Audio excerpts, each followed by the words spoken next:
Chatelet, everyone. This is a video review of a couple of Leica Cs.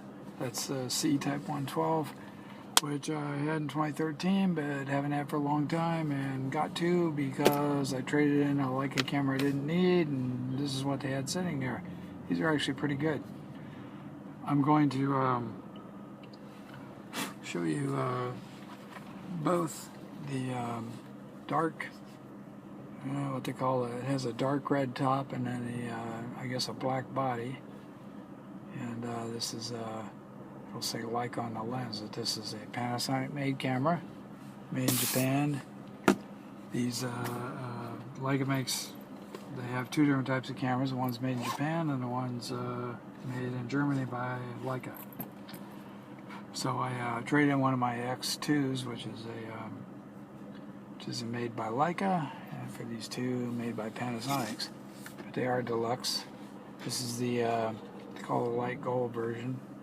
These are very tiny cameras, but they have a 200mm effective zoom, and they have 1 over 1.7 sensor, and where most of the tiny cameras today have 1 over 2.3 sensors. So this is a sensor is about 1/3 the size of an area of a 1-inch sensor, and about 1.5 times the size of the 1 over 2.3. And it's a good sensor. It's 12 megapixels. It's very low noise. It's just does really nice taking photos. So I can turn one of these on right here and just go ahead and snap a couple. Am I in black and white or color? What difference does it make, huh? Snap. Okay, I took a bunch of exposures there. Put it on view. And let's see, bring this up here. Anyway, I took a picture, so there that is. Okay, so this is the Leica C in light gold, and this is the Leica C in dark, and dark, at the top, well, you can't see that color very well, dark red.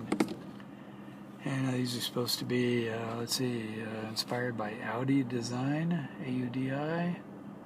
There's a video button up there. This, what's really unusual about this camera when it came out is, and this is the same as the Panasonic LF1, is that it has a built-in optical viewfinder, or electronic optical viewfinder. And it has a switch for that there. It has a Wi-Fi built in with a switch there. And then all the usual buttons that these cameras have. It's a video button in the upper right. And then we have a mode switch. So you can, do PASM, all the usual stuff. Full manual controls. Stereo mic at the top.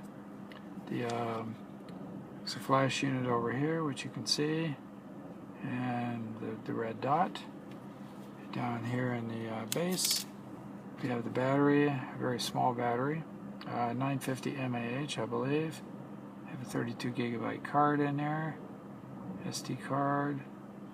And nothing else to see there. The tripod mount is way off to the side, which is okay. Means that you can get the battery out possibly while you're without taking off the tripod. They warn you, don't use a tripod thread larger than 5.5 millimeters, or you can damage the camera. This wheel around the lens can also be used for certain settings. It can be used as a step zoom. It can be used to change ISO and other things. So you just go into settings and decide what you want to use it for. These cameras actually came with these wrist straps, and they sell a lot of optional accessories for these as well. And let's see what else is noteworthy about this. So these are very small, but they have a pretty long zoom, and very good picture quality. Now the picture quality wide open at f2, that's the lens widest is f2. Of course, when you start zooming, then it'll go all the way to 5.9, f5.9, and that's the best you can do on the longest zoom. So it's only fast when it's wide angle. And when you shoot wide open, you'll get a little bit of aberration on the edges. The picture quality isn't great all the way to the edges. When you stop down, it gets a little better. But I knew that from 2013, and I'm not all disappointed. The picture quality is surprisingly good. At least I thought so. And see if there's anything different about this other one. They both came with the same gear, same wrist strap and all that. And there we are. Let's turn it on while I've got it out here. Push the on button. There's our lens. They call that a Leica lens, but I'll tell you what, that is nowhere the quality of an M lens, or even the lens they put in the X Vario, and the ones they sell separately for the, I guess, the T or the TL or whatever they call those things these days. Not anywhere near that quality. So, and these are $700 cameras. So, you know, I don't know what their excuse is for having such a not great lens. But anyway, it works. Picture quality is very good for a 12 megapixel tiny pocket camera. I am not disappointed at all. And they are Leicas, so there's the premium. What do we have on the side here? We have our ports for, I guess, hook up to a TV on top there, and then that's the charging port down below. And I'm going to show you what that little gadget looks like. Oop, better turn this off. Camera off, lens retracts. And here's what they give you to charge with it. I don't know if there's any outboard chargers. You can't get them from Leica, apparently, or Panasonic, as far as I know. Third parties I wouldn't touch. No, I mean, you know, not with a valuable camera, no way. But anyway, this is the output on this is only 0.55 amps. They say you can plug it into any USB port as long as it's the primary port. Don't plug it into your keyboard or monitor on your computer, but as long as you plug it into a main USB port on a computer or presumably on the Apple chargers, it would work. But those Apple chargers go up to 2.1 amps, some of them, and this is only 0.55 amp output. So anyway, other than that, standard USB, and that's it. There's no way to outboard charge the battery. You got to charge the battery in the camera, unless you want to take a chance with some outboard charger. And the cable, of course, we saw that in that port right there.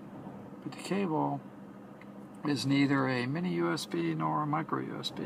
It's a Panasonic. I've seen it on Panasonic and also the Nikon, small Nikon cameras like the Coolpix A. It's this little teeny plug. It looks kind of like a mini USB except much smaller, and but it doesn't look like a micro USB. It's a different proportion than that. So anyway, that's one that Panasonic and Nikon use on compact cameras. Don't know if they use them on any other cameras. So there we have a pretty good look at these Leica Cs. This is the Leica C type 112, 112.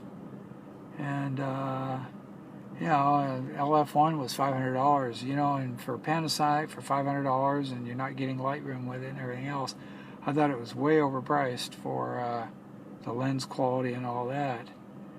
But then again, it's a very tiny camera with long zoom and a built-in optical viewfinder or electronic optical viewfinder, and so, I don't know. I like them. I like them a lot. And if you don't mind spending money, recommended. Thank you very much.